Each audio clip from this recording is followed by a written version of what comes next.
Uno de nuestros objetivos, una de las misiones, te diría, fundamental del museo es la democratización del acceso a la cultura.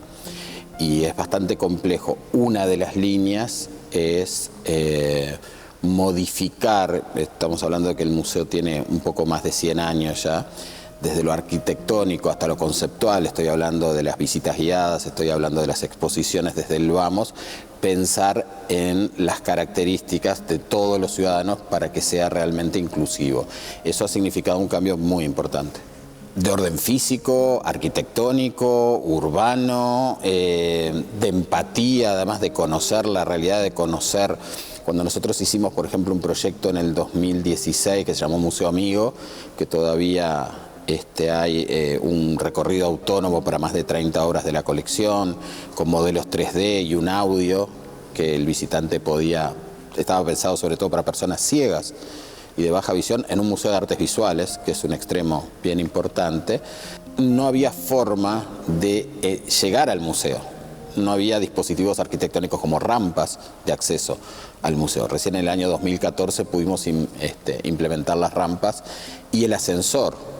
El ascensor a la planta alta, que está además pensado para entrar con sillas de ruedas independiente o con acompañante. Los botones son braille y tiene audio. Quiere decir que en los primeros 102 años del museo, las personas con discapacidad motriz o dificultades motrices no podían acceder a la mitad de la colección o de las muestras que exhibían en planta alta. Era una barrera muy fuerte, muy importante y que obviamente afectaba los derechos de los ciudadanos, ¿no?, que tenían discapacidad. Hay muchas medidas que se han aplicado y hay otras en las que seguimos trabajando y vamos a trabajar. Creo que el mayor logro es tomar conciencia del tema, que el tema sea un tema central, no marginal. Como te decía antes, nosotros cuando vamos a preparar una exposición, cuando vamos a preparar las actividades que rodean una exposición, tenemos que contar desde el vamos con la información de determinada panelería que hay en las salas, que en la página web haya audio, que haya, si hay videos que estén subtitulados, que haya un material incluso en braille. Hemos hecho catálogos como la exposición de Paula Delgado, que tiene también textos en braille, que sea realmente accesible, y no porque nosotros lo dispongamos, sino también por una necesidad real que tiene nuestra sociedad. Nosotros cuando hicimos, por ejemplo, el proyecto Museo Amigo, trabajamos con la Unión Nacional de Ciegos del Uruguay, con la UNCU, y trabajamos Fundación Braille y el programa Pronadis del MIDES, ¿no sabe?, para que nos digan qué otras experiencias previas había en otros museos y cómo trabajar junto a ellos. Y ellos nos iban indicando fortalezas y debilidades del desarrollo del proyecto. Eso es muy importante, no pensar que desde los usuarios que tienen discapacidades visuales, motrices, en fin, nosotros podemos resolver los temas desde el punto de vista teórico, sino incorporarlos, pensar juntos y a partir de ahí aplicar las conclusiones. Ya te digo, desde el punto de vista físico y conceptual ha sido un antes y un después por el museo.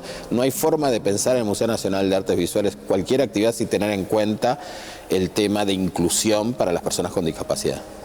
Creo que aplicar distintas propuestas, estrategias con objetivos claros respecto a la inclusión, teniendo en cuenta las características, porque no podemos hacer un plan, por ejemplo, en nuestro caso, para todos los museos. Cada museo tiene sus características, sus particularidades, y en base a ellos ver que es un proceso que va a llevar tiempo, que se va implementando y con el asesoramiento, como hablábamos, de las partes interesadas. No creer que solamente nosotros como técnicos de museo podemos implementar quizás experiencias que se dan bien en otros lugares. Nosotros tenemos nuestra particularidad, tenemos además una identidad muy marcada, por lo cual conocemos a los visitantes, conocemos la forma que de alguna manera comparten cultura, y en base a ello ir haciendo las modificaciones necesarias para que realmente los museos sean accesibles, 100% accesibles. Te diría que la dificultad de Petrona, más que por su discapacidad, porque había sufrido una enfermedad ya de muy pequeñita, de meningitis, por el tema de la sordera, yo creo que fue más por su condición de mujer dentro del campo del arte, sobre todo en la primera mitad del siglo XX, donde era un territorio absolutamente masculino. Creo que sufrió más la discriminación por un tema de género, de falta de equidad de género, que por su discapacidad. Porque en el caso de las artes plásticas ir hacia adentro, esa dimensión que tiene de diálogo interior o de espiritualidad o de proceso intelectual, se desarrolla más allá de la incapacidad precisa que tenía Petrona, ¿no? Pero se comunicaba muy bien con las hermanas, se comunicaba muy bien con otros colegas y tomaba clases, tanto con Guillermo Laborde como Guillermo Rodríguez. Creo que en ese sentido no afectó al desarrollo de su arte su discapacidad auditiva.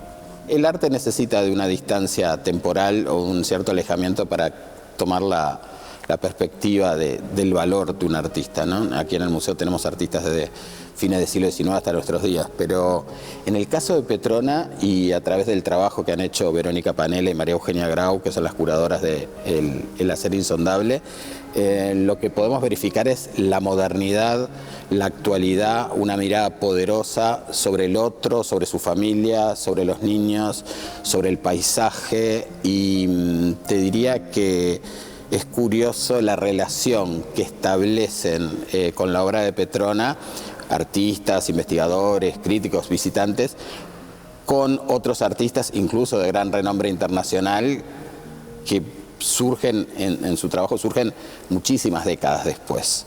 O sea, hay una conexión en la mirada y en la realización o la concreción de esa mirada sobre la ciudad, sobre el paisaje, sobre los demás, que es única y quizás en su momento no fue valorada y actualmente no quedan dudas al respecto, ¿no? Esa es los beneficios del paso del tiempo cuando los artistas son, en este caso, tienen un grado de maestría como tiene Petrona Viera. Con respecto a la inclusión, y esto lo digo no solo desde mi punto de vista, sino sé que es el sentimiento compartido del equipo del Museo Nacional de Artes Visuales, la felicidad, la enorme felicidad de ver a ciudadanos que tenían impedida la entrada, impedida el desplazamiento y el acceso a las obras que son de todos, que pertenecen a lo mejor de nuestra cultura, vale la pena todo esfuerzo que podamos hacer para seguir trabajando en esa línea. Una vez que tenés la empatía suficiente para comprender y derribás cada una de estas barreras, querés seguir trabajando. No hay marcha atrás. Tenemos mucho por hacer, se ha hecho mucho, pero hay mucho por hacer para compartir y realmente comunicarlo, que es realmente importante, ¿no?